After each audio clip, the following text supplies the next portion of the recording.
guys, welcome back to the channel. Today I'm going to be installing a subwoofer in the Bmw X1. So this is what we're going to be putting in. We're going to be putting this in. I had this sub sitting around for a little while now. I used to have it in my Volkswagen. So I'm going to get to installing this now. So we got a 12-inch sub. Got this. I think it's 4,000 watt amp. Max power is nonsense, but whatever. It's probably like 2,000. Got a capacitor and the sub box. I'm gonna link all of this in the description below. I'm not sure if I'm gonna have the sub, but everything else will be linked in the description below. So I got this wiring kit as well. So comes with everything you need to hook the subs up to your radio. So I'm gonna get to installing the speaker into the box, and then once that's done, I'll continue with you guys.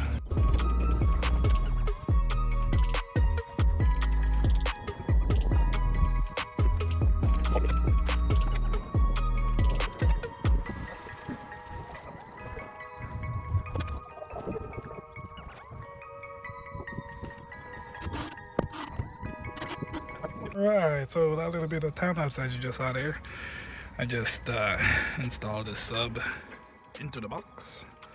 So now I'm gonna get to running and the RC wires and the remote wire from the front. So I'm gonna be going up there to run it.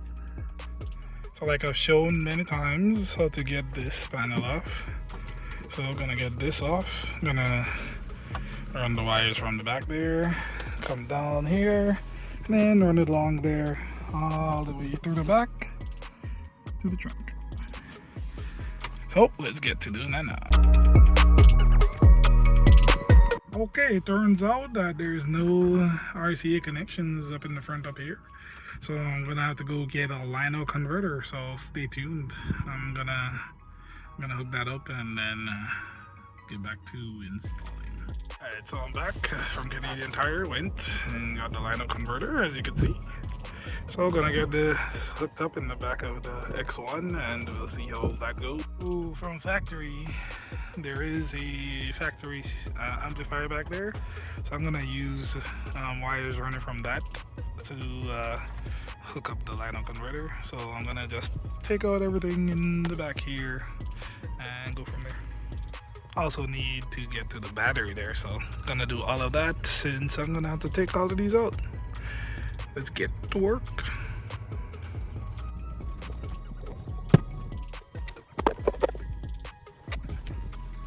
Alright, so what you just saw me take off there is one of those trays on that side. So to get it out, I'm gonna take out this bolt here. There's a clip out here, and then there's a couple clips in the back of this that we're gonna just pop out. All right, let's get to work.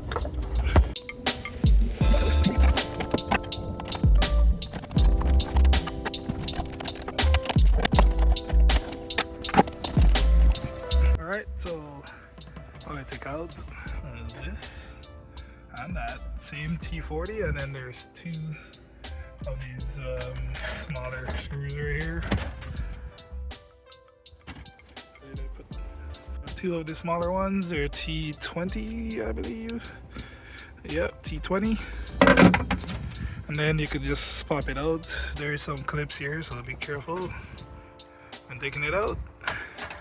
And then you should be able to pull this out after you take out the clips and the light from there. It just pops out, and then you unplug it, and then you can take out the panel here. So we're gonna get to do it.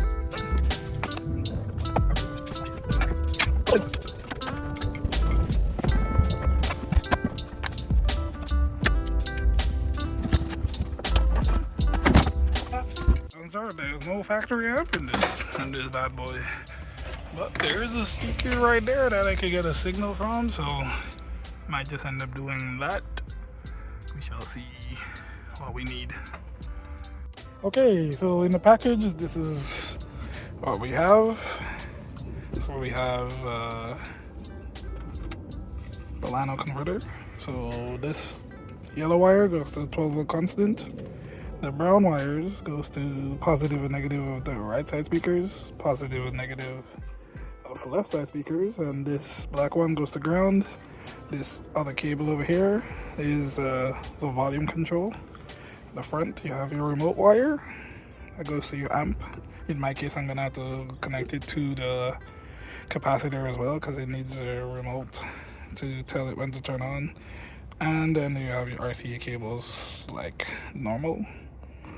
Alright, so I'm gonna get to hooking it up. I'm probably going to use this speaker for left side signal, and I'm gonna take out this panel as well and use the speakers on that side for the right side, and go from there.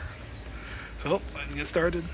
So when you're hooking up the wires, the one with the red and yellow is positive, the one with the brown and yellow is negative for this side, and for the other side, the one that's green and brown or blue and brown is negative, and then the other one is positive. Anytime there's brown, it is most likely negative. So I'm gonna hook those up and then I'll get back to you.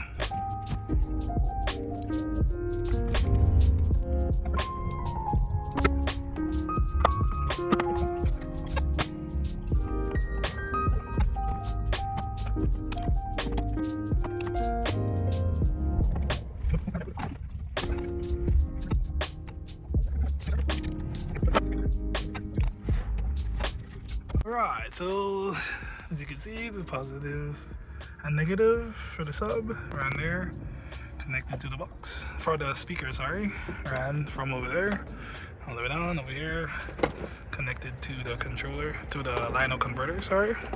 Same on the other side, positive and negative. So to run the ground, what I'm gonna do, I'm gonna run the ground for the amp. I'm gonna hook it up right there. As you can see, there's a ground wire right there. So I'm gonna hook up to that. And for the power wire, I'm gonna hook up over here. Also note, negative of the battery is disconnected. Alright, so hooked up the ground. So this ground goes to the converter, and I hooked up the ground for that would be going to the the amp. Well, it'd be going to the capacitor first and then the amp. So I have that here. Alright. What else? Need to hook up the power wire. That'll be going to the amp. Gonna hook that up down here. So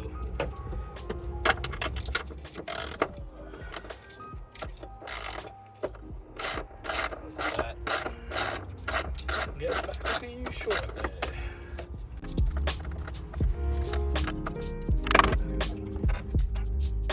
Alright, so have all the wires ran from here, power, ground, everything hooked up. Now just put them in the corner here for now. Gonna put back the panel on the side, then run the wires through that where the storage box comes through, run them up through there, and then we'll go from there. Gonna put that side back as well, and let's go. Alright, so put the panels back, both sides, and ran the wires up through where that bin is gonna go. And now to hook up the, what do you call it, the capacitor and the amplifier, and most likely the sub, and then see how well that goes. So here we go. Right. So attach the capacitor to the box and run the remote wire to it, and from it, this one's gonna go to the amp. I'm gonna put the power out, ground out in a second. First, I'm gonna hook up the amp to the box, and then I'll hook up all the power wires and stuff. So I'm gonna get to doing that now. Alright, so this is what comes in the box. You get your owner's manual. I think they have a little sticker in there.